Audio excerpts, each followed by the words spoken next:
রান্না হচ্ছে, কি কি রান্না করি দেখো। শাক ভাজা করব, লাল শাক ভাজবো, আর এখানে আমি দেখো কই মাছের ঝোল করবো।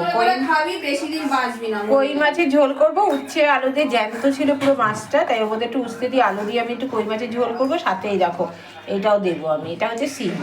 এই হচ্ছে কই মাছের ঝোলও করবো, শাক করবো, আর তোমার করেছি দেখো এখানে হচ্ছে, দাঁড়াও দেখাচ্ছি, এইখানে এই দেখো এখানে আবার করেছি তোমার ট্যাংরা মাছ, ট্যাংরা দিয়ে আলু দিয়ে ধনে পাতা দিয়ে বেগুন দিয়ে ঝোল, ট্যাংরা মাছের ঝোল। আচ্ছা কাকাকে একটা চা দিয়ে দে। আচ্ছা, আর এই দেখো কই মাছের ঝোল করব, আর এই পর্যন্তই আজকে রান্না বান্না। আর বড়া হয়েছে তার সাথে, ডালের বড়া, এই যে ডালের বড়াও করেছি। বড়াটা তোমাদের, বড়াটা কোথায় বড়া, এই যে বড়া দেখো, আবার বই দেখো ডাকছি, এই যে বড়া, ডালের বড়া করেছি তার সঙ্গে দুটো, মানে সব খাওয়া হয়ে গেছে, এখন দুটো রয়েছে।